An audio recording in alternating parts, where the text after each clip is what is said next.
if you don't know me, my name is Erik Brooks, and I work on the trails in Camden Hills State Park, improving the trails, doing the regular maintenance. I also get a lot of questions about other area trails, and sometimes I have the answers to those because we do actually have a lot of collaboration that goes on, but sometimes I don't know. And so I thought, well, it'd be fun to get together a whole group and we can talk about things that we do together and also answer all those questions that people might have that not one person has all the answers to. So here we are, and I'll just quickly introduce everybody and then we'll kind of get started and go through some different talking points and different projects. And so from my right, we have Jeff Nathan, who is director of Camden Parks and Rec and the Snow Bowl. Jasper Geyer-Stevens. If you know about side country trails, so that was a organization supported by Side Country Sports to work on trails, and they have reimagined themselves as a nonprofit called Midcoast Trail Stewardship in order to better serve the communities and other organizations they work with in terms of not just the trail work, but the planning and grant applications and so forth. So that's all the stuff Jasper does. Over here we have Ryan Gates, who you probably know, Coastal Mountains Land Trust steward. Nikki Lazure, who works for BPL and can tell us about grants and various state projects. And then last but not least is Luke Thombs, Georgia River Land Trust steward. So where I work with these folks is largely for the sharing of knowledge. I found it's really great that we can work together sometimes on different projects, whether it's sharing stewardship of Maiden Cliff Trail, which is on town land, but part of the park network. And I get to work with some of the town parks and rec guys, or I'm working on bike trails and learning how they lay out new trails sometimes. And also going to the Coastal Mountain Land Trust Wednesday morning work cruise. And then I've had their stewards come and work with me in the park. And so we share knowledge back and forth. And I've just noticed, it seems like in recent years, there has been a big, and I've heard this from others too, a big increase in skill set among area trail builders and understanding of how to sustainably build trails. And then we're also at this exciting time where there's more funding to do so. So we'll get to that as well. Before we get into all the specific projects though, I also want to just give everybody a little bit of basic education on how trails are built and maintained. I see there being kind of two categories of trail. There are those trails that are cut through the woods and blazed, and there you go. And once enough people have trampled over it, it becomes a more obvious trail. Well, in the biking community, they often call that the rake and ride trails because they'll, rake the sticks and the leaves off to make it a visible trail through the woods. But those have their limitations. If you go walking in the woods, you'll find it's very spongy and soft underfoot, which is nice. But you get enough traffic on that trail, and that organic layer that's all spongy and soft compacts. And so now where the trail goes is a trough, or if it's on a hill, it's a channel. And so it'll pool water or channelize water and cause erosion. And pretty soon that trail, unless it's seldom used, it will have roots and rocks popping up everywhere. It'll have erosion issues, become a gully, loose rocks coming out, puddles everywhere, starts to widen as people walk around these things. The other type of trail is a built trail. So that's where we go in and preemptively establish the tread in a way that provides good drainage everywhere we can get good drainage. We might be bringing in some material, but it's a lot less work than fixing those other areas from a rake and ride. If we have puddles, we need to bridge them. If we have erosion, we need to harden that with stone stairs, put in water bars to divert water. But it's much better to lay out a trail very well, thinking about drainage at every step of the way. And clear that spongy layer off and ensure that the durable tread underneath is well drained. That's really how we like to make trails today. And so it's more work up front, and that's where funding often comes into the picture. And so we're happy that hopefully all of you voted for the trails bond, but it passed either way. So that's good. That's also not the only source of funding. We've been doing stuff for a while based on other sources and also a lot of volunteer labor. Myself in the park, it's the trail crew is myself and volunteers, and maybe once a week I get a ranger out helping, but they have a lot of other duties too. So those are kind of the two categories of trail. And of course, when you're building trails, you have more options of who it's built for. The naturally compacted rake and ride version, those roots and rocks you end up with, that's really good for talented mountain bikers and hikers. And maybe there are people who go horseback on all sorts of terrain too, or snowmobiles. Once it fills in with snow, it's a little smoother. But certainly beginner bikers, people with limited mobility, can't travel such trails. So having a built trail really allows a lot more uses, which is a great thing. The COVID-19 pandemic certainly pushed up outdoor recreation, which we all think is a great thing. It's good to get people outside. They're healthier, appreciate the outdoors. But it also just means, that the levels have stayed elevated and we have a lot more erosion issues to contend with. And aside from fixing issues, it's also, there is no such thing as a zero maintenance trail. Even if it's well built, we need to be out there maintaining, clipping back the brush so people travel where you want them to travel. They'll get pushed to the side by branches growing in or trees that have fallen over, and making sure those drainages are clear and always well shaped. So that's a little bit of background on trails. If somebody has a question at some point that is directly pertaining to one of our speaking points, go ahead, raise your hand. Otherwise, we'll have time for Q&A at the end.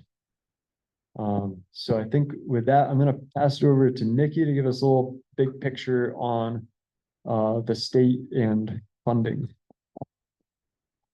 Thank you, Erik. Thanks everybody for coming out tonight too. I know a small crowd, but we're glad to have you here. So I'm Nikki Lazure. I work for the Bureau of Parks and Lands as an outdoor recreation planner, and I was asked to talk a little bit about state funding opportunities. Within my role with the state, I'm the chair of our Trails Committee. So BPL has a Trails Committee that looks at all of our state-owned properties, mostly public lands, and our trails that are there. And I serve on 3 advisory committees related to state funding opportunities. So the Maine Trails Program, the newly funded Trails Bond Program, the Recreational Trails Program, and the Land and Water Conservation Fund. So we have 3 staff dedicated to those specific grants. So if you have questions that are above my knowledge level, I'm happy to connect you with those folks, but I can speak generally to those 3 programs. So historically, the Recreational Trails Program is what most municipalities would be looking for state funding. It's also known as, most people will call it RTP, so you might have heard that before. So the Recreational Trails Program covers 80% of trail costs. For smaller projects, it caps out at $50,000. Larger projects can run up to $120,000. And it's available for nonprofit organizations, municipalities, state agencies, federal governments, and other governmental entities and tribal communities. It can be used for trail development, maintenance, and restoration, as well as acquisition of easements. A large focus on improved access. So as Erik was mentioning, making sure our trails are more accessible. And it can cover trail building and grooming materials. So for this year, because we have the Maine Trails Bond, we actually reserved funding on that. So we didn't open up a application cycle for that. And the state decided to hold on to those funds until next June to see how the Trails Bond money would go forward. So we are reserving those funds mostly for state projects. So we have several state projects that are currently being funded by them, and then we'll reopen that again next June. The other program we've had historically is the Land and Water Conservation Fund, which covers 50% of trail projects up to $500,000. And it's open to the state of Maine, counties, municipalities, school districts, and tribal nations. And there's 4 different projects you can choose from related to that. So it could be used to acquire land that can then be turned into a park for the development of new recreation amenities, like playgrounds would be an example of that. A combination of both acquisition and development, or renovation of an existing park or formerly funded LWCF program. So, so that one's a little tricky because it is a 50% match. So you're expected to, find funding to cover 50% of that.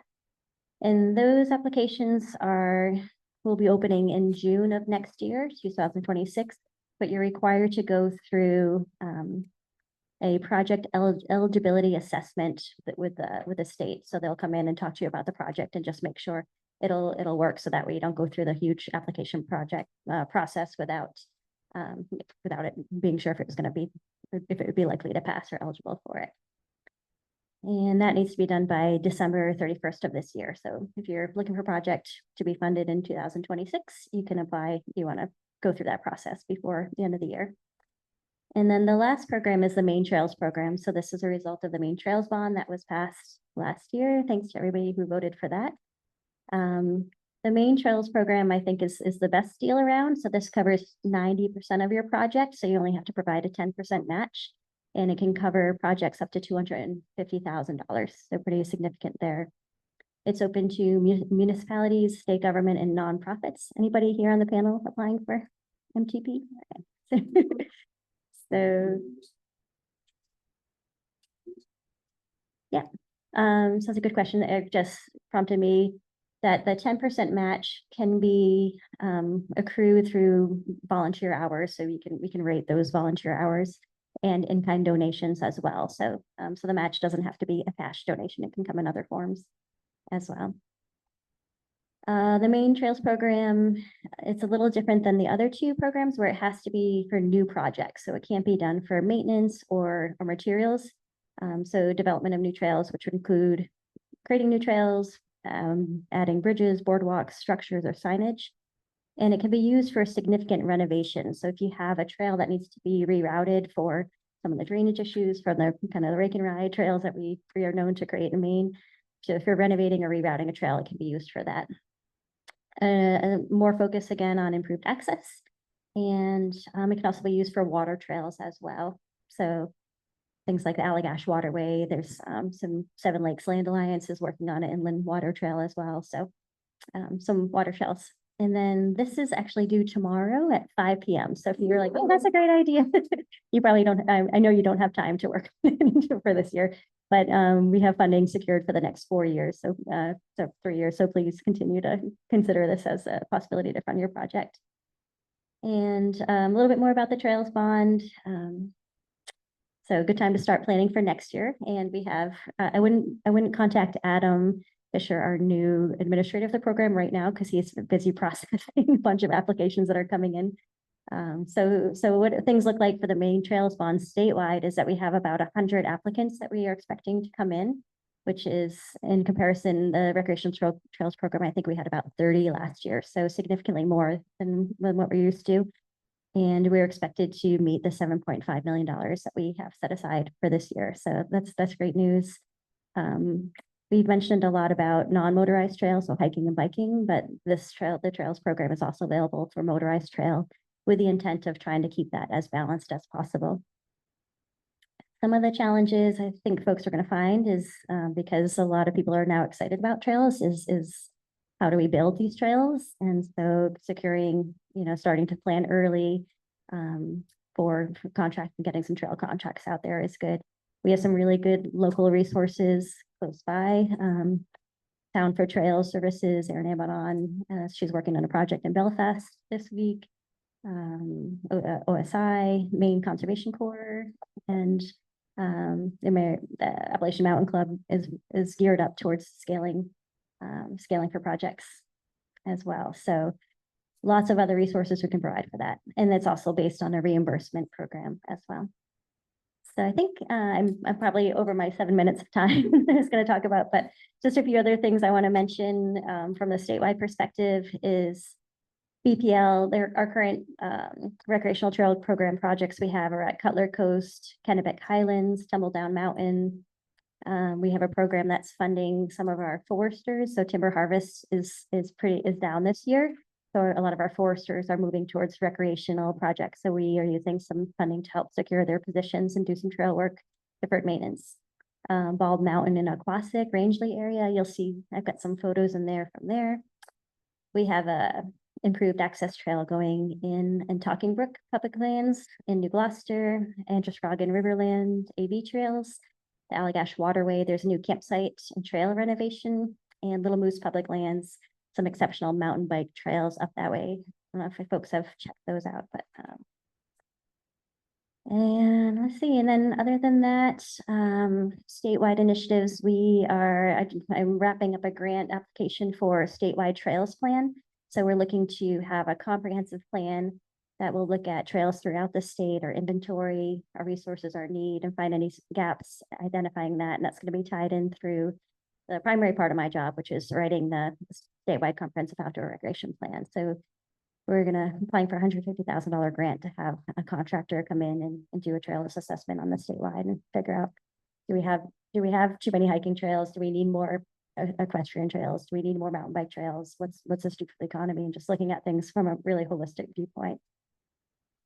Other statewide initiatives are, there's a group of folks, I think a lot of folks sitting on this panel that are working on a best management practice manual. So it's like I have a statewide manual that kind of talks about guidelines and standards for trails, similar to what Erik was talking about, making sure we're doing these build trails and putting in good trails that are going to be sustainable and be able to last through these big storms. And then the State Trails Coalition is an organization that works together. It looks at statewide initiatives as well. And I think Ryan's on that board. I don't know if other folks are or not. So big picture, so funding sources and statewide initiatives that are going on.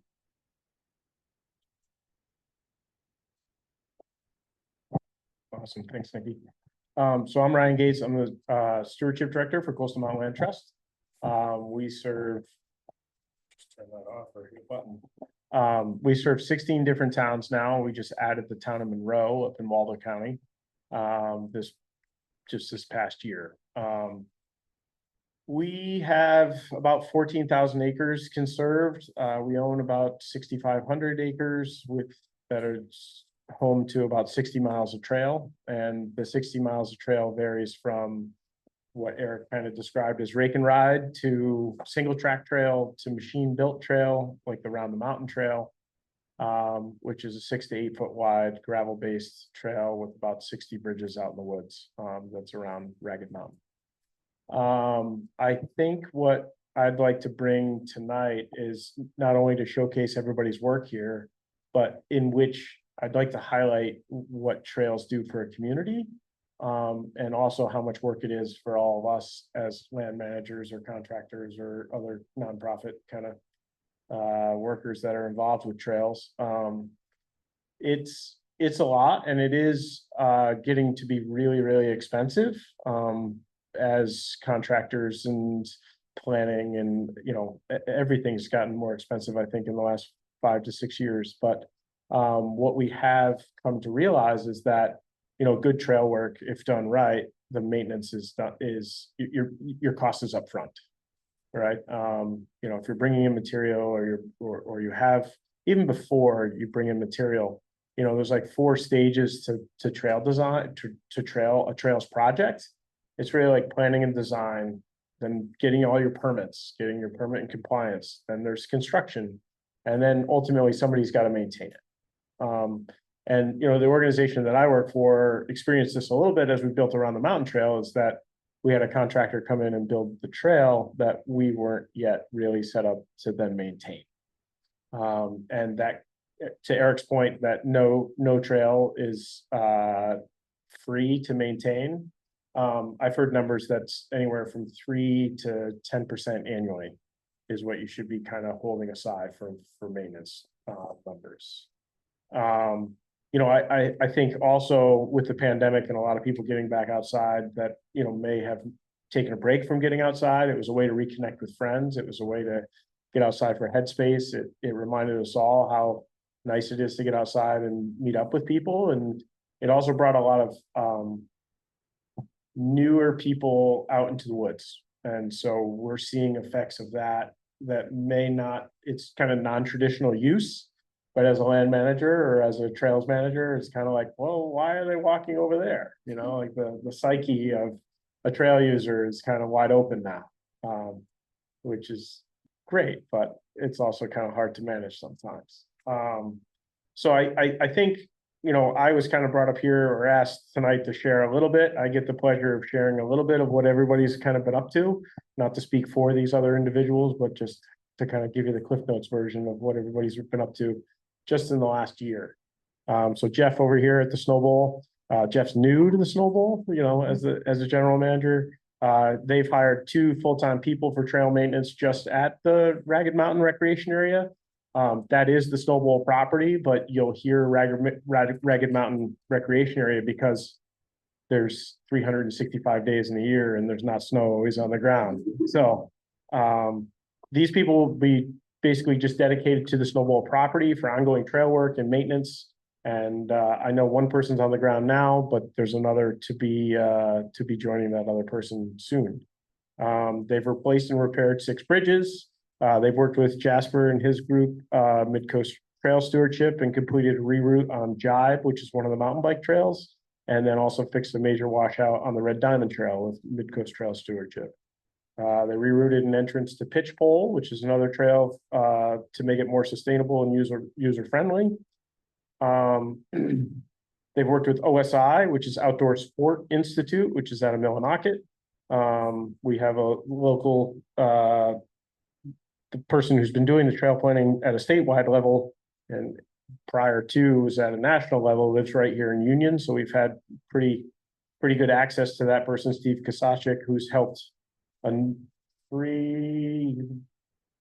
landowner people up here. 4 work on a trails plan. And planning takes time and effort, and it really makes you walk through what you're trying to do. But now we essentially have a trails plan, certainly in this area, from Thomaston or Rockland Bog, where Luke and Georges River have protected, through Camden, backside of Ragged Mountain, Grassy Pond, that area, which also includes the Snow Bowl. That's like a master's plan. So it's, it'll be for 10 years time. Just because it's on a plan doesn't mean it's going to be built. But working from a plan is so helpful. You make so many less mistakes. But anyway, so there was an OSI plan done, and then applied for Maine Trails program grant funding. So they're hoping to secure funding and really set the property up for that, for the future and for trails, hiking trails and mountain biking. Erik here is contractor for the state park. Made progress on the Bald Rock Trail. When I read your kind of synopsis of the year, I chuckled because you put down like 2 things. And I was like, you're way busier than that. So Erik noted that Bald Rock Trail, but he did stop at the junction of Frohawk in hopes that he can work with Midcoast Trails Stewardship or another contractor or someone to help with equipment, which Eric's not set up to, but Jasper is. So it's all about partnership, volunteers, and coming up with the funding to make this all happen. He did a reroute to the initial fall line section of an old road from the multi-use trail. And it's a shared section of trail. And he also holds a weekly volunteer trail crew events and has a handful of regulars that help him out to really work his magic. Luke, Georges River Land Trust purchased the section of the Rockland Bog and collaborated with user groups and OSI to create that 10-year trail plan, which I've already mentioned. Large steps were made in the plan, including a reroute of a popular half-mile section done by Midcoast Trail Stewardship this fall. There was also a new parking lot, new signage and maps to an area that I know people used to, it was like choose your own adventure. Yeah, so it's nice to have that. George River has also worked with Rockland, Thombs, and Searsmont in their trail building efforts this year, and also partnered with them with some Maine Trails Program grants. They've begun working on a new network at the Trolley Marsh Preserve, which is on the shores of the St. George River down in Warren. And then this one, I also kind of chuckled at. Luke put down a lot of maintenance of networks besides that. And I think that's kind of the understatement is these trails don't maintain themselves and that they do require maintenance. And Luke, how many volunteers do you have on your weekly outing? On a good week, I'll have 6 to 8, but most of the time 3 to 5. Right. On a weekly outing. About 3 to 5, right? Same with you, maybe? Oh, that's a really good day for me, but I'm also not just weekly. Because I'm working on the trail every day, so I have a weekly volunteer newsletter I put out, and like, maybe these 3 days of the week, here's where I'll be, that you can join me. I often have a day or two that's flexible. Like today, for instance, I was over in Tanglewood helping the facilities manager there to replace a bridge. So when you're working with others, sometimes you have to be a little flexible, so I don't plan out every day of the week. Awesome. And then myself, Coastal Mountain Land Trust, this year has kind of been a big planning year for us. So we did the OSI, the Outdoor Sport Institute training, master planning. We did some strategic planning for the next 5 years. We took on a new township, Monroe, which when that happens, there's some already well-established trail networks on some property that we've been in conversation with them about. We've put in a new Rollins Road trailhead over off of Rollins Road that now alleviates some safety issues from riding from the Snow Bowl to the Goose River network. It's about a 5-car lot. The townspeople of Camden voted to give the property to the land trusts, and we were not bashful in saying that we were planning to build a parking lot there. I think when a lot of property comes to the land trust, you're going to think it's for the birds and the bees, but everybody needs a place to get to ride their bike. And this was kind of an ongoing, since the trail network was established through private land ownership with the Midcoast Mountain Bike, McNimba, the Midcoast Mountain Bike chapter of the New England Mountain Bike Association. Right, did I get it? Yeah. There's one extra mountain bike. There was one extra mountain bike. I wanted to hammer that home. Yeah. So now, younger riders or novice riders or older riders are able to park right at the trailhead. And I have been by the trailhead numerous times, and everybody's doing a great job of parking within the boundaries and not out in the road. But I've also, the feedback, it's also opened up that area to be more hiker friendly and people that are looking for wildflowers and those type of things. So I guess the biggest takeaway to the work that we're doing is a lot of planning and design work. And, this work doesn't happen without that plan or the design, and then the contractors and the people that you're working with, the partnership. And so last but not least is Jasper with Midcoast Trail Stewardship. They've worked down at Thomaston Town Forest. It's regular maintenance, rehabilitation of the town forest network. And they also started a public access expansion project onto the private property abutting the town forest through a 10-year lease agreement. So that's the other thing is like creating permanence to the work that we're doing. I think a lot of trails were designed, the Georges Highland Path originally was kind of designed on private land on handshake agreements.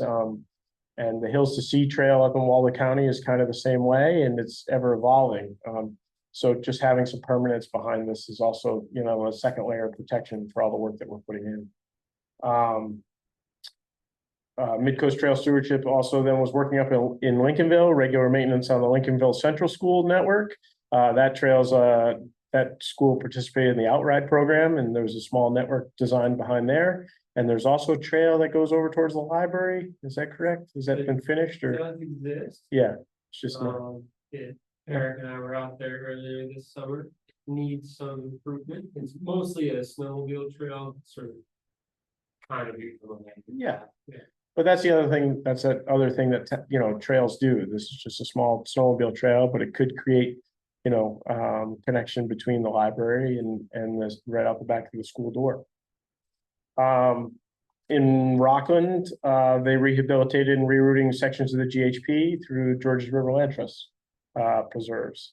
And at the bottom here, the season isn't over yet, so they're gearing up to build a new entrance to the Rockland Bog off the Porcupine Ridge Road in Thombston. And then Nikki here is not currently working on any Midcoast projects, but is a Midcoast resident. So I think there's some probably biased on working in your backyard a little bit when it comes to trail projects, but loves doing anything outside, and already spoke to us about the Maine Trails program and other places to get funding. And then who's after me? I think Jasper's. Hi, everybody. I'm Jasper Garrett Stevens. As Erik had, introduced me before, I work for Midcoast Trail Stewardship. I am the Programs and Development Manager. Basically, what that means is that I help facilitate projects and help get them funded. And so right now I'm going to talk about partnerships and why partnerships are key to connectivity.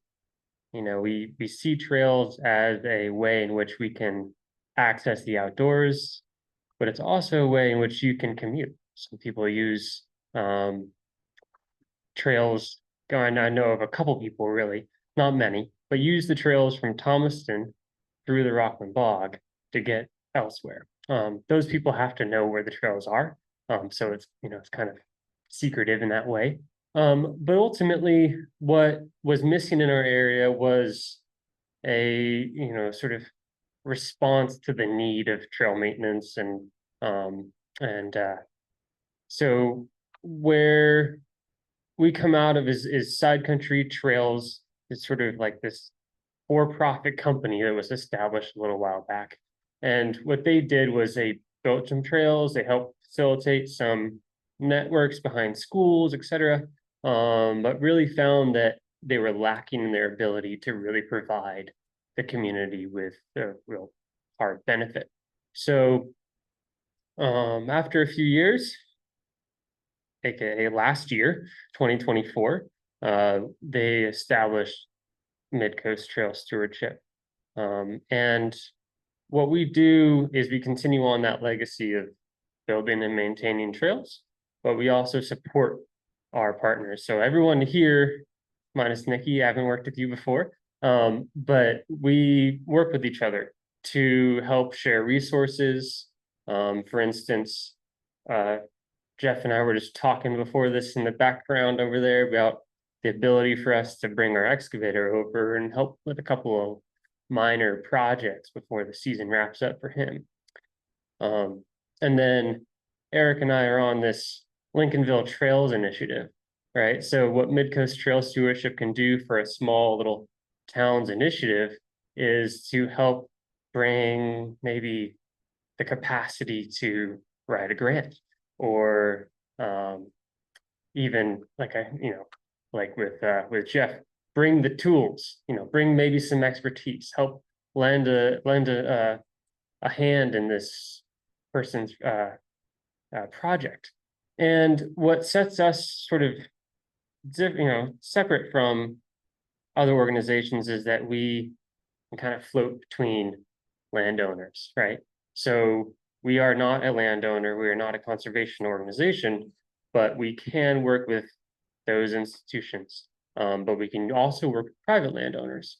So the property that Brian was mentioning briefly in his recap of everyone's summer is a couple parcels of land just north of the Thomason Town land, or Thomason Town boundary, where the Thomason Town Forest Trail Network exists. And what we're doing is creating the ability for further connectivity to basically exist where towns' boundaries will stop, right? And yeah, so what we're doing this summer is, I think, a really good example of where our community is going right now. We have Georges River Land Trust with their 22 parcels, 23 parcels. A lot of these organizations are stretched thin. They have limited capacity to bring all of their trails up to a really sustainable standard. And that's where we swoop in, we lend a hand, and we continue on. Yeah, I really feel like, for me, the ability to work with people that I love and the environment, and creating the physical infrastructure to connect a community feels like, you know, what kind of better job can I ask for? So yeah, really what really needs to happen is more community engagement, right? So if I could ask some of you today to consider going to one of our websites and finding the volunteer button and saying, okay, I'm gonna at least get on the email list. I'm gonna try my best to engage in the trails that I love. That way we can expand our partnerships and get more done. Really, the response is to create more sustainable trails, not only ecologically, right? So not weathered as severely, but also socially sustainable. We really need to be able to have a community that can really be in touch with the outdoors. And sometimes there's an inhibiting factor of the difficulty of the trail, such as Camden Hill State Park. I know Erik is doing phenomenal work, and it seems like maybe a never-ending list of to-dos, you know, but what we can do together is increase accessibility by maintaining these trails. So yeah, I really appreciate everyone being here. And I think that's all for me. Can I add one thing? Yeah, when you're talking about like get on the email list or whatever and volunteer, even if you don't have the time to volunteer, I will say that when I'm out working on the trails in the park, every area based on how it's eroding or the terrain, if I'm looking at a reroute, every area is a little different. There is no prescription like, oh, right here I do this. No, it's like right here, let's see, maybe I could do this. Oh, what do I have for rocks? What do I, you know, what shape are they? What do I have for soil in this area? It's a thinking game. And my volunteers are my sounding board for my ideas. And so even if you can't volunteer, you know, I appreciate people's ideas. And even if it's like negative feedback, like, hey, you're working with bikers on Sky Blue Trail now, like why did you open it to bikers? You know, I've gotten that. And that's actually good feedback, because I need to be more aware of you know, people's attitudes toward different trails. If I only have my regular group of volunteers as the sounding board, I don't get that. And, you know, I have a lot of people on my newsletter that I've never seen their faces before. And that's fine, you know, if they want to share something with me, oh, I love this, or this is my favorite trail, or whatever it is, it's just all good information for decision making. So having that community input is valuable. Who's it go to next? Hello, everybody. My name's Luke Thombs. I'm the Trails and Public Access Manager for Georges River Land Trust. We're based out of Rockland, and our conservation focus stays within that St. George watershed. So we go down the Cushing and St. George peninsulas, and then up through Rockland, Thomaston, and all the lovely towns between, and up to Montville and Liberty. I'm going to talk a little bit about trail systems starting up. So for myself, I split my trail systems into 3 different groups. I have my preserve trails, my town trails, and then my community trail, which is what I call the Georges Highland Path. And that comes from our original trail manager, Dave Getchell. Am I talking loud? Sorry. I was right on the mic. Okay. Our original trail manager, Dave Getchell, he was this kind of trail fanatic. He was creating trails before we had any lands conserved. So that means we're in an interesting position where we're a land trust that has a lot of trail systems outside of our actual preserves. He was trying to make a through hike originally from Port Clyde to Montville to Fry Mountain. And we have since evolved that to Thomaston to Fry Mountain, and we have about 45 miles of trail in that system. But I would say it would take about 60 to fully connect that. But so going back to the first, so preserve trail systems for land trusts will acquire a piece of land for conservation through donation or purchase. And then from there, you'll assess the land and decide what type of trail would best fit with the natural features, what type of users you want to build for. Do you have need for an accessible trail in the area? Do you have need for a mountain biking trail, hiking and walking? And the trail system will stay within that parcel. And because our originator was so interconnected with the communities, we're involved in a lot of town trail systems. We've helped 7 different towns with their town trails, which is very abnormal for a land trust to do. But like I said, Dave was very interested in it. And we have since tried to maintain that land trust of the community, trying to help out the towns as much as we can. But the towns also need a lot of help. A lot of these rural towns don't necessarily have the resources or even the staff to put any time or money toward a trail system. So often they will arise from a subcommittee or a conservation commission reaching out to us to ask about basic trail building processes, trail maintenance, what have you. And so we'll just come out there and we'll help them with a layout. We will help them with maintenance for a while, but we really try to encourage them to create a volunteer force that can continue to work on the trail systems. And this is I would like to plug MTS as well, because they're, I think, going to collaborate with town trails.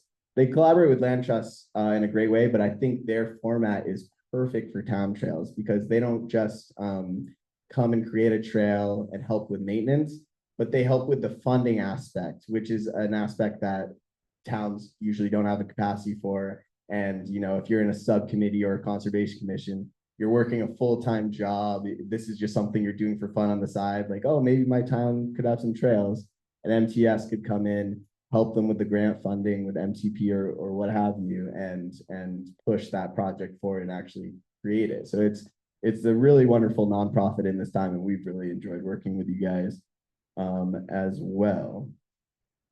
So the GHP, the Georges Highland Path, and the town trails have kind of, being a part of that, have made it so trail hubs form outside of these processes as well. but they've created a couple trail hubs I can talk about in the watershed that I work with every day. So the Thomaston Town Forest used to just be a short 4.5 mile section of this through hike that our originator was trying to create. That went from Route 1 in Thomaston to Beechwood Street to our preserve, Jack Baker Woods Preserve off of Beechwood Street. And since then, Side Country Sports at the time, but MTS came in and created about 5 to 6 miles of mountain biking trails. And the parcels are evolving. They're pushing past the town limits and getting toward private owners in that GHP handshake style. And it's created a lot of trail systems in the area. We're also working heavily in the Rockland Bog Preserve, like Ryan said, and we're partnering with the town of Rockland, Maine Midcoast Trail Stewardship, and McNimba. And we had Outdoor Sports Institute create a 10-year trail plan that we're going to be working on over the next few years. But an example of how that is, that's a hub being pushed forward is now, we've been in there for about 25 years, and we've slowly been in Rockland's ear a little bit about trying to create a committee to kind of push the trail system forward. And they have their Harbor Trail, which goes along the water, is perfect. And then the last couple of years, the Waterfront to Wilderness Committee was formed. And this is a committee that began with trying to connect the Harbor Trail up and over the ridgeline in the back of Rockland into the Rockland Bog area, where we have a preserve, where there's 5,500 acres of forest where people have been recreating for decades. And we're trying to get the community in there more.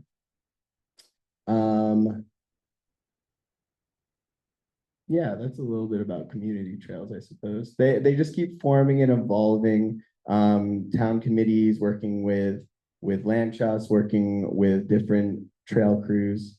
And I think as recreation continues to get more and more popular in this state, we're going to see more and more interconnectivity between these trail systems, and collaboration is going to be key.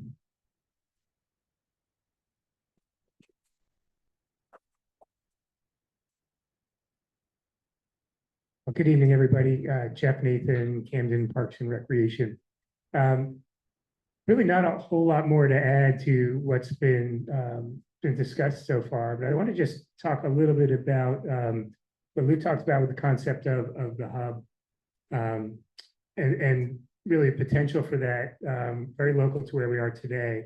So the town of Camden received a core grant, and with some of the money from that, we hired a group called SE Group that does a lot of recreational planning for municipalities and ski areas. And the Camden Snowball happens to check both of those boxes.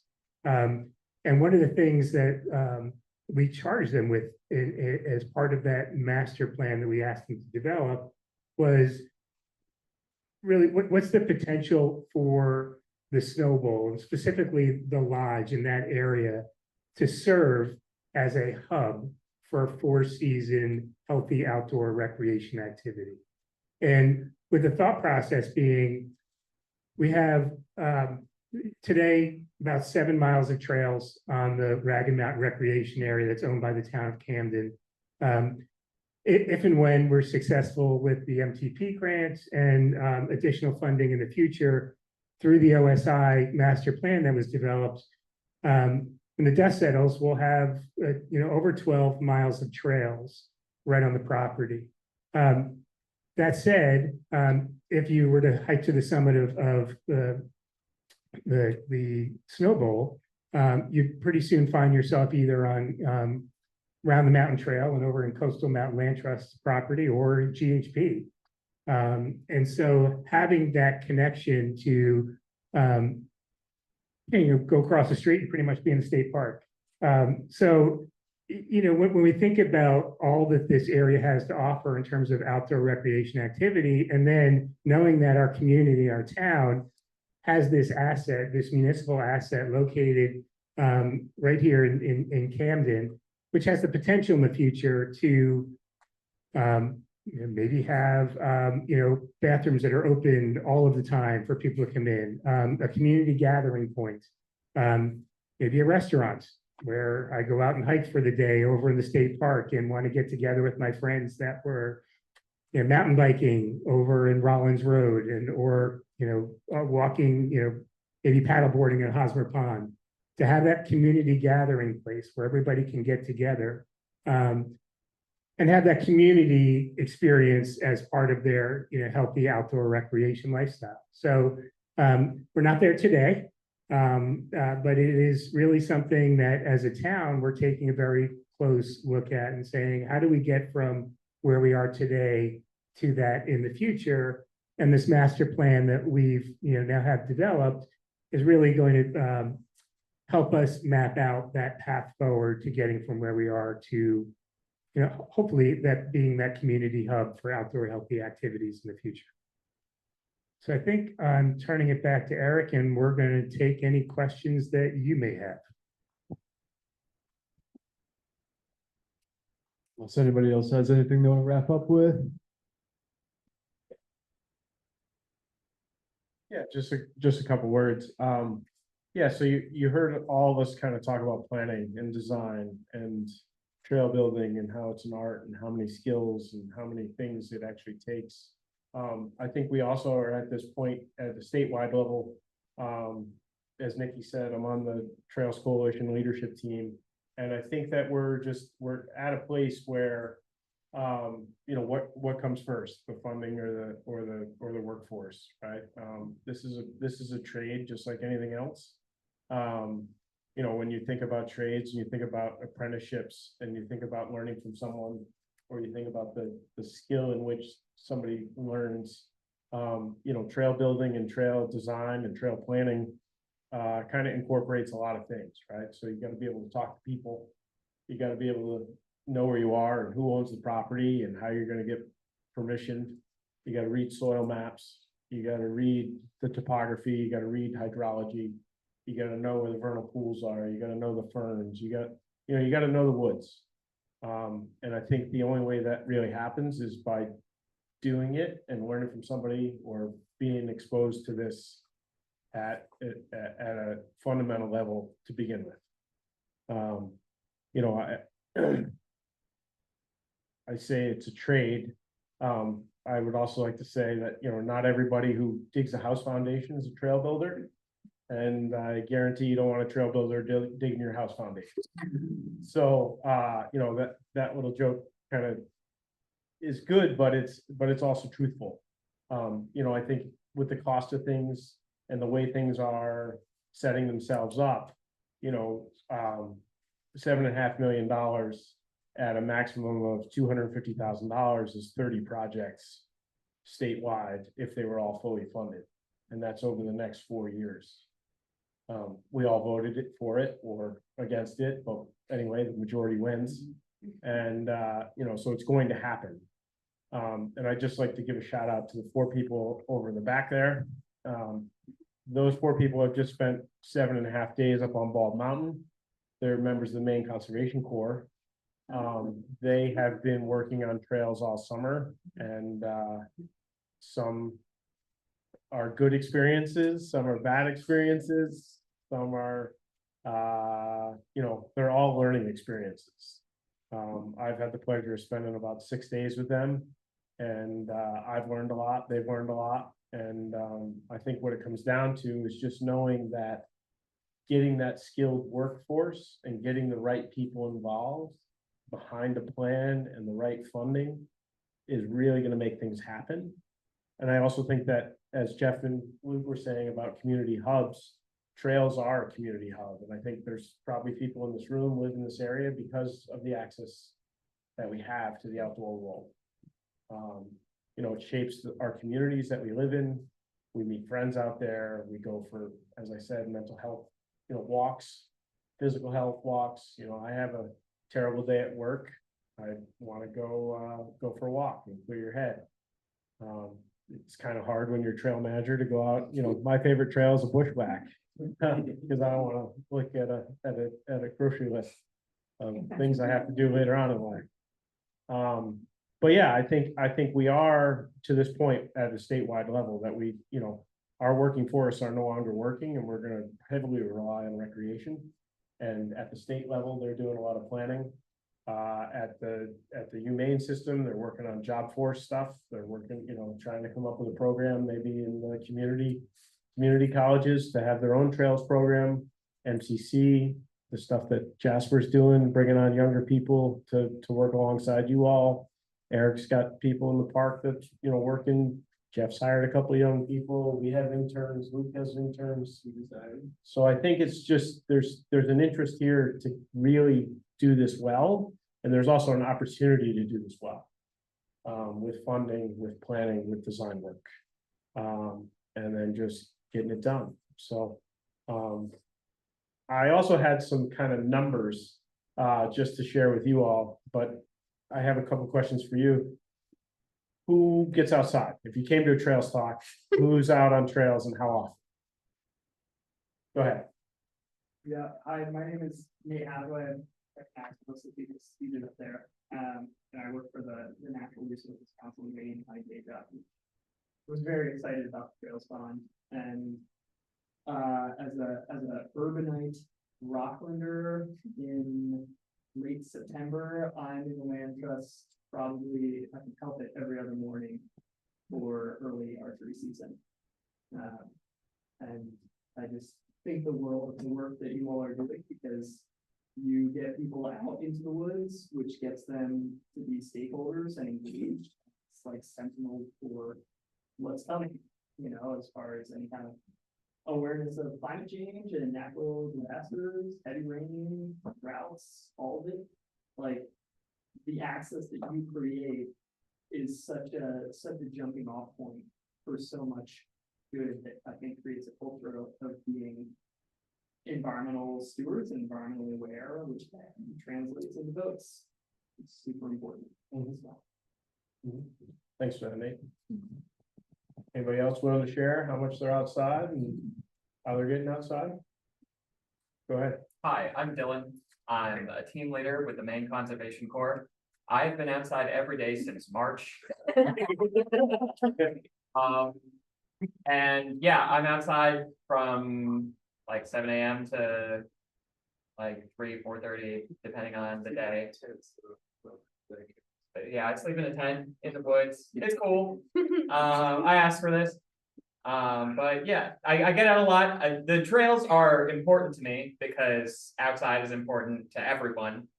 And I'll probably do it again next year too.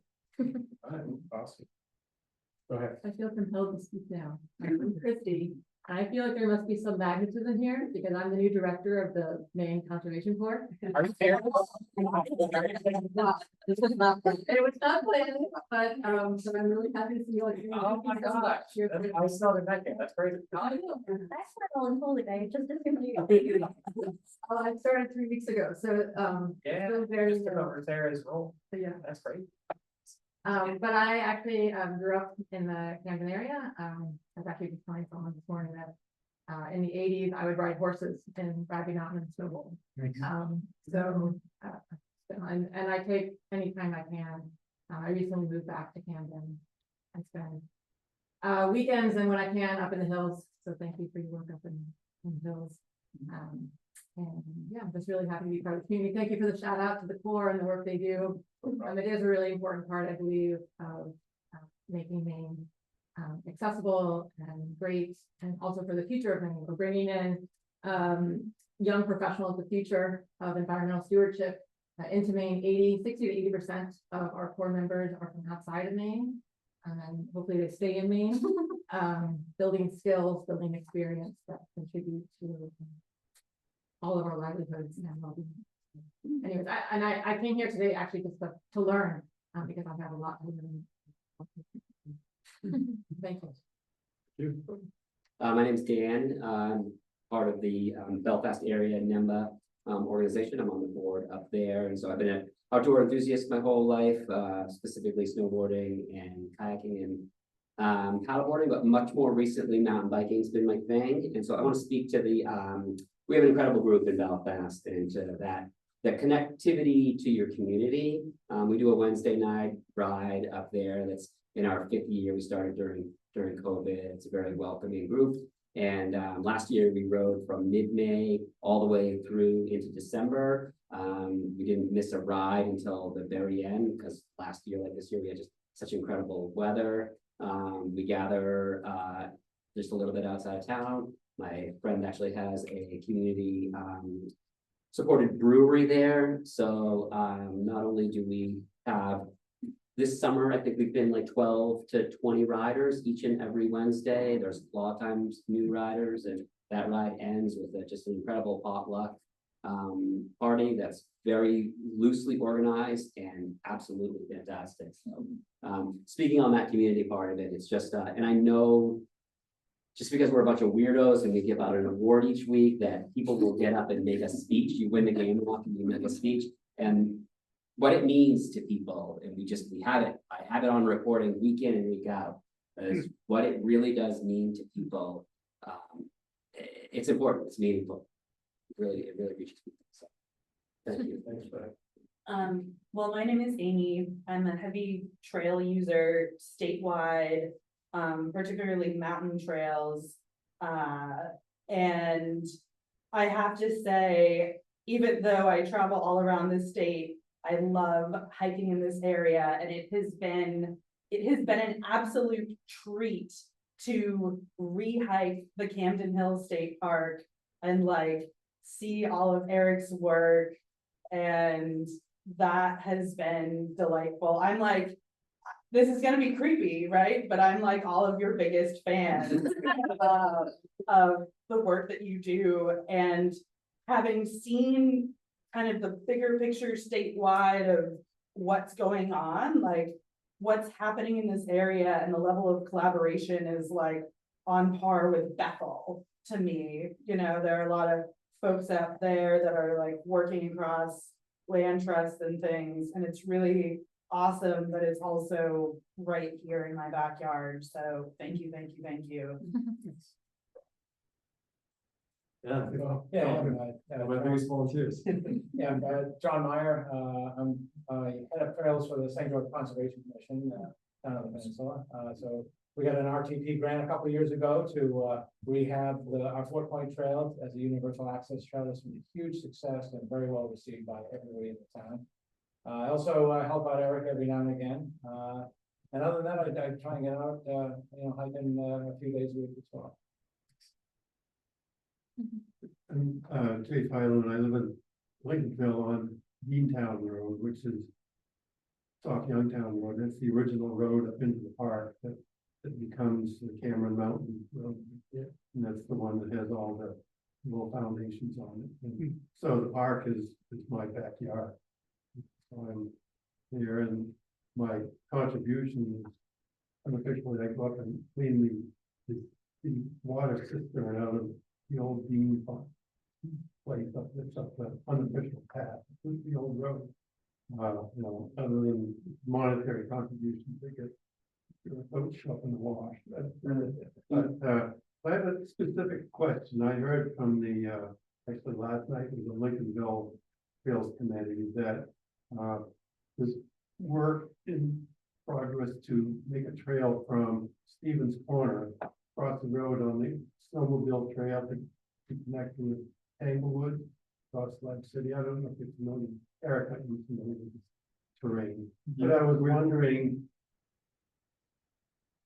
are you aware of any involvement? That's something that is sort of growing up from the Lincolnville Trail Committee. And has it merged into any of your consciousness yet or not? We are on that committee. Yeah. So, yeah, we both regularly attend and have helped that group establish a plan to attack attack their region, right? So I live in Lincolnville. Yeah, there is a snowmobile trail that already connects through. Right, that's I walked that down to the swale there, right? Yeah, there's quite a swamp in there. Which could be bridged through the boardwalk, you know, for year-round use. Tanglewood has other trails on the far side of the swamp from Stevens Corner that they have used to take kids onto. Yeah, so our focus is permanent conservation of some of that land. So that would also kind of lead into a second question I had.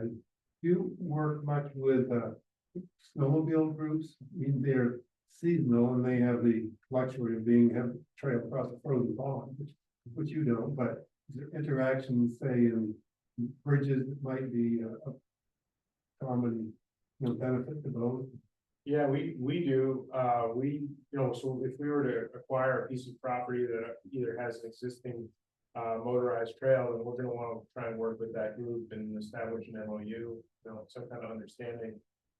One that you probably would know is like the Duck Trap Reserve, right? So that comes all the way through, and from the power lines along off the backside of Mansinger Road, and then connects all the way into Tanglewood. And we work with the local snowmobile club. Unfortunately, in this area, it doesn't snow all that often, right? So how much use am I really going to get?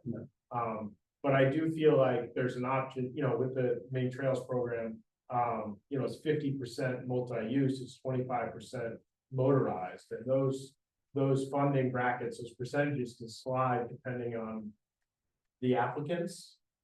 So if it's a hiking, you know, Down East Sunrise Trail is an ATV trail, but it's also a hiking trail, multi-use trail. So yes, I mean, ATVs, we don't work with ATVs currently. But I think we would if there was an opportunity to have a state corridor ATV trail. When you have a state corridor and ATV trail, their funding and those things are, they have to be built to certain standards. And so I think to not work with motorized groups, that you're cutting out a bunch of people that are willing to get outside. My wife grew up in northern Maine, and you know, I would say that the ATV trails and the ATV clubs take care of their trails, and you know, they're the people that have the machines to get the material out into the woods the fastest or the easiest. And I know that the state's taken a lot of steps to help with planning and design and working with ATV clubs and the snowmobile clubs to bring their infrastructure up their game, so that they're building sustainable bridges. You know, part of this Maine Trails program, there is, you know, engineering that's involved. Not everything needs an engineering, but once you meet a certain threshold, engineers do need to be involved if it's going to carry humans or machinery. I think there's a nice balance between motorized and non-motorized trails. I'm seeing in a lot of newer mountain bike areas where they're being built off of a multi-use trail, and so you're crossing paths over that. I mean, I think the interface isn't always ideal, but it's also serves as a really nice emergency access point for mountain bikers. So having those work together. The new trend I'm seeing in areas that we're And I think if you're conserving land and you're trying to cut out user groups, that's always kind of poorly in your favor, because like the Rockland Bog, for example, has been a huge hunting hub, you know, for decades, way before we were ever there. And we're lucky enough to have some well-built logging roads that aren't like a logging road that was just thrown in the middle of the woods, like an ATV trail with two ruts. It's a built-up road. And when you have that on your lands, and just because you're making a nature preserve, you don't want to cut out user groups that have been there forever. And hunters, for the most part, are taking great care of the lands that they're hunting on. So I think you have to think about all user groups when they're conserved. I think that's why the bill gone past, because we were inclusive. Nikki, the Little Moose Mountain in Greenville is a great example of ATV and mountain biking trails coexisting in the same piece of property. We were up there a couple weeks ago, and it's very well done. I'm seeing it too in the backcountry skiing on Ball Mountain, there's a proposal now that we just approved. That there's a snowmobile trail with some backcountry skiing. Which wall mountain? Right, Might have Ball confused Mountain. it. Right. Close. Yeah. I didn't think that was the MCC project. We also, in doing all this trail planning and design work and talking to communities and trying to see how many people are getting outside, we've purchased some trail counters. And I just wanted to share some numbers of user groups. We bought 3 recently, and I need these glasses to see the computer screen. So Bald Mountain, up at the top of Bardstown in Camden, yeah. Since March has seen almost 5,000 people. Fernal's Neck, this one's been out since January 1st. Well, probably not New Year's Day, but the first week of January. Any guesses? To now? I just looked. Yeah. Any guesses? 15,000? 14,964. That's a lot of people. And then Beach Hill. Any guesses? This is on the farm road. So it's between the Blueberry Barn and the beach now. 17,000. 20,000 people. With a peak at I think it was like 600 people in one day, but we host events and Arts on the Hill up there, so it could have counted both ways. But so that data, that getting back to like how many people are actually getting outside, before it was like a guesswork. It was like, oh, maybe like 25 people are getting out there. Who knows? But then you take some of these high-end, larger invoices that we're all kind of like, whoa, that's a lot of money. And then you break it into 20,000 people and you break it out into experience of, that's 20,000 people that got outside. And you take that number and you divide it up by how many ever years you're gonna try to do and do your math. And it comes down to being pretty cost-effective way to get people outside. And I think the trail techniques that we're using now will have far better trails in the future. Certainly in the bills. I was on the core committee for the 10-year outdoor recreation roadmap, and the focus is really on the outdoor economy. I think we're all here because we're all for reasons where we love the outdoors and like being out there, but there's a significant value to having trails in the community and trails. So all these 20,000 people go out to a local restaurant after, and how that, or shop at a local co-op, or bringing people to towns and communities. There's that sort of benefit as well as wellness benefit. I'm actually really happy to share this numbers, but you talked about the partnerships funding opportunities with the state, grants, et cetera, and then of course donations from the community. But with those kinds of numbers of people getting outdoors, clearly there's a lot of outfitters, gear providers, who should see those numbers and see dollar signs. And think, well, let's do the math, or you improve the trails, you bring more people in, they buy more gear, they do more stuff with our guides and whatever. What's your success, or how are you working with the private sector and with kind of main brands to get them to finance this trail activity? I mean, that's a question for all of you. I just want to say, because I do try and differentiate Midcoast trails from side country trails as much as possible. The side country is a for-profit business that decided to invest in their community infrastructure. And they saw numbers go up, right? They basically created the market for them to benefit. Just want to say that because they do a lot of good work back into the community to help foster outdoor recreation. Yeah, I think, every nonprofit's looking for the next funder. But it's also, with numbers like that, You know, I think the data matters, right? I don't want to speak and say that like, you know, approaching somebody to ask for whatever you're gonna ask for, whatever kind of support that they can give, and whether that's gear for employees or monetary dollars towards a grant. I think there are a lot of opportunities in Maine for foundations, private foundations, that have an interest in getting people outside for wellness, for wilderness areas, for name your focus. And so I think if you have those numbers and you're able to share those numbers, that it's gonna speak for itself. And so that's kind of why we started investing in those counters. And those were actually grant funded through the core grant that Jeff mentioned, which was a COVID Outdoor Recreation Assistance Fund, which was very helpful for us to set ourselves up to take care of the things that we're trying to take care of.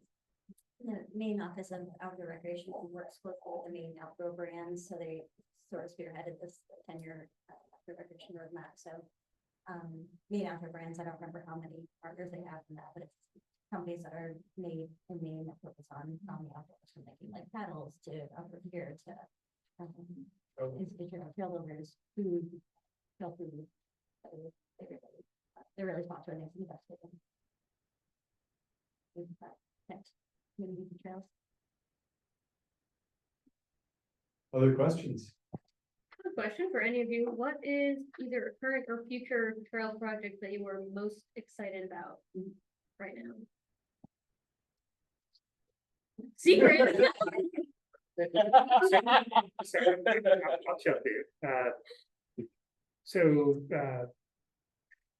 I mentioned the master plan for the trail design that OSI did for us. Phase one of that trail design is to put in beginner and intermediate downhill mountain biking trails at the Snow Bowl. Snow Bowl within all of this you know, all the land that is managed up here is unique in that we have ski trails. So we've already kind of made a mess, if you will, of some of the area. And so we have this really neat opportunity in a very concentrated area to put in mountain biking trails because there's a demand for it in the area. And quite frankly, because of the partnerships that we have, that means in other places, we don't necessarily need to have mountain bike trails. We can have things that are, and not to suggest we're not going to have great hiking at the Snow Bowl. But the one thing that's been missing over the years at the Snow Bowl is accessibility to beginner and intermediate mountain biking. It is a steep climb. There's really not an easy way. Let me say it that way, an easy way to get up the mountain on a bike. And once you're up there, it's very technical.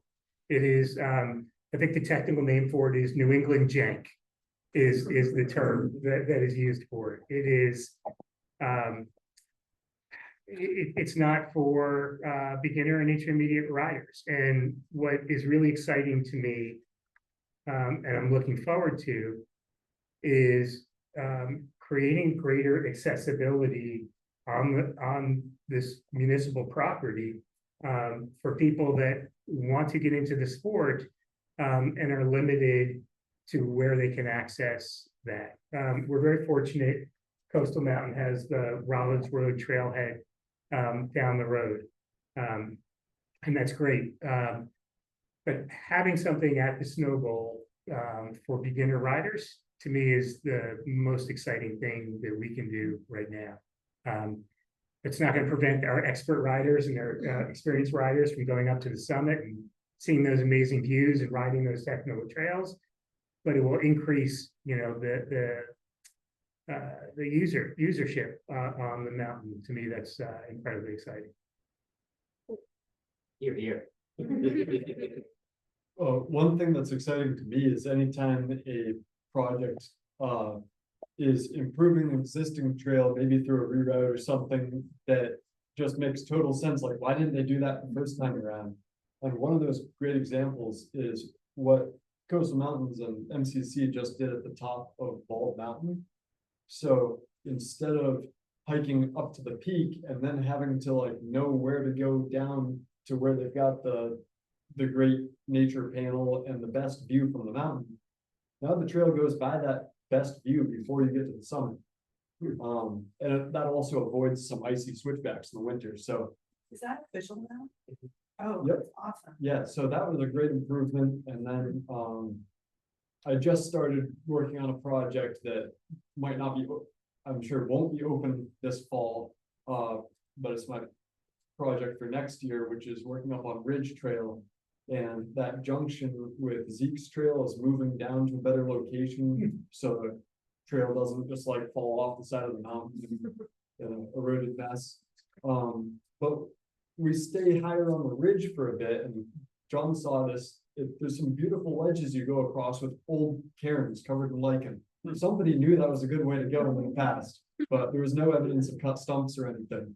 So now we're actually taking the trail where that goes. I'll say the project that's coming up, hopefully 2026, funding has been an issue for Rockland South School. They have a beautiful parcel behind their school there, and historically the 4th grade class goes out and does outdoor classroom activities there. And what they have asked Midcoast Trails to do is develop a plan for a small loop in there. So there's a hideaway loop that will actually take the kids into the hideaways without having to go through ramble so much anymore. And then a skills course for young kids too, and so that will then open up for the whole school. There'll be a accessible ADA path leading to a open air classroom. So that's a really exciting project. It's an interesting one because usually we help fundraise for most of these projects. The school wanted to do their fundraising in one way, and unfortunately it didn't turn out well. So if you guys are really interested in supporting a school project, you guys can go to our website and help donate through there. We're shifting that fundraising strategy. So that's the exciting one from us. One of them.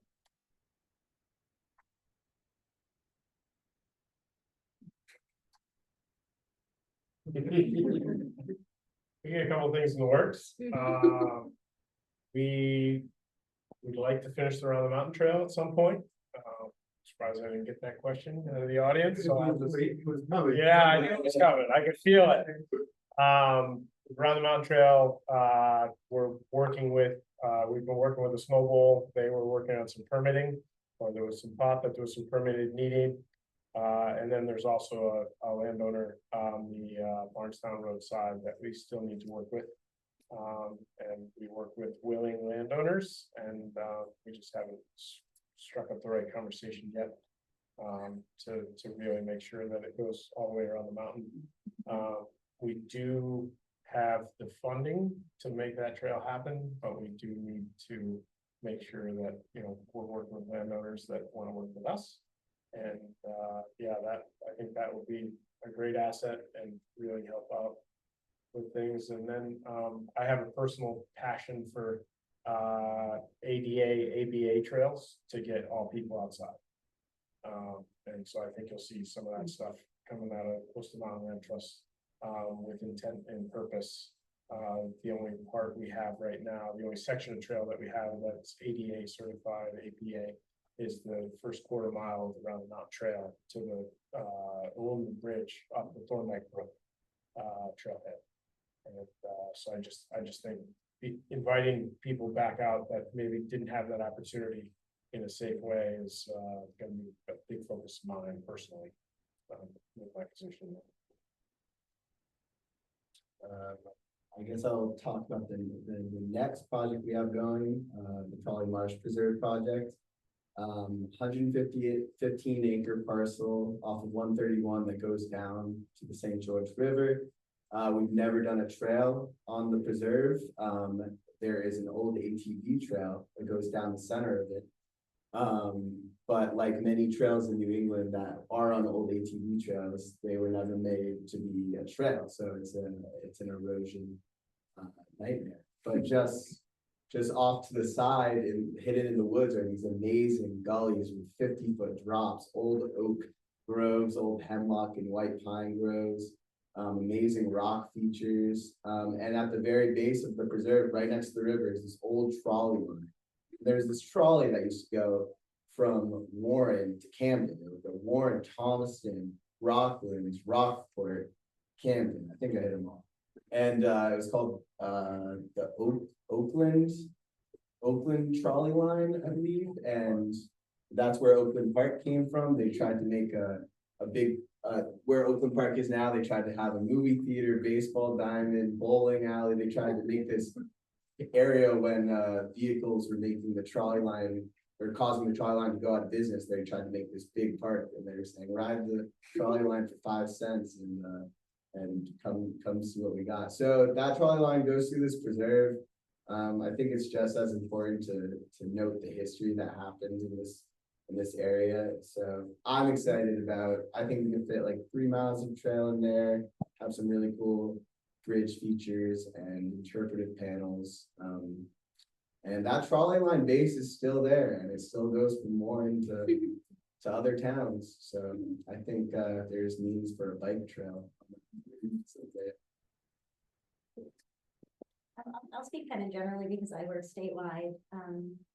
I'm excited, Bureau of Parks and Lands. I deal mostly on the public land sense of things, but we are doing a lot more with mountain biking in general. So we're looking these trails is something new. We've had historical Bradbury Mountain and Kennebec Highlands had some great mountain biking there as well. But I think that it's a good time to be working for the BPL because we're more open-minded, I think, in the years past as far as like what sort of activities we want to allow in public lands. And so wake skiing is another example of that. So just generally just excited about kind of openness to new ideas and new activities that's happening and in response to the interest that the public has.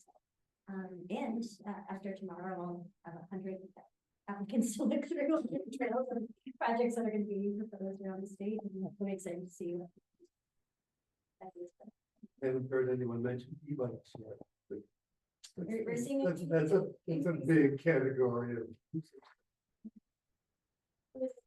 And that was went on a central Maine of a group tour, and he said he was just one of the few people that didn't have a bike, and that surprised him.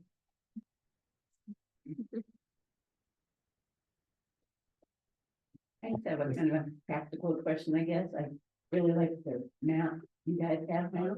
Fabulous. I really like paper.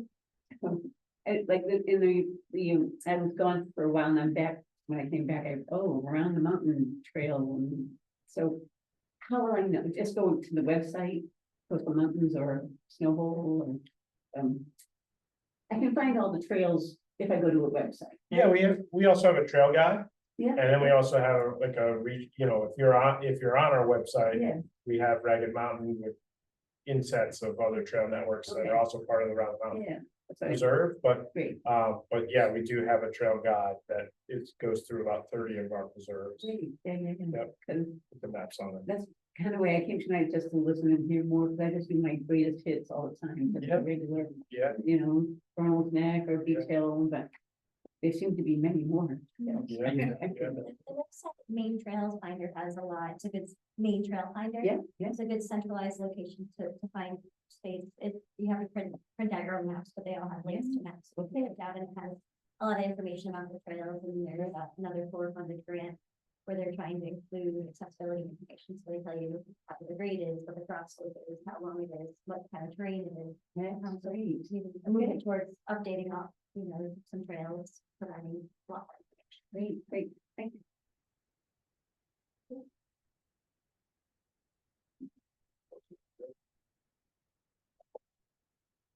I think we've said it all, but again, thank you all.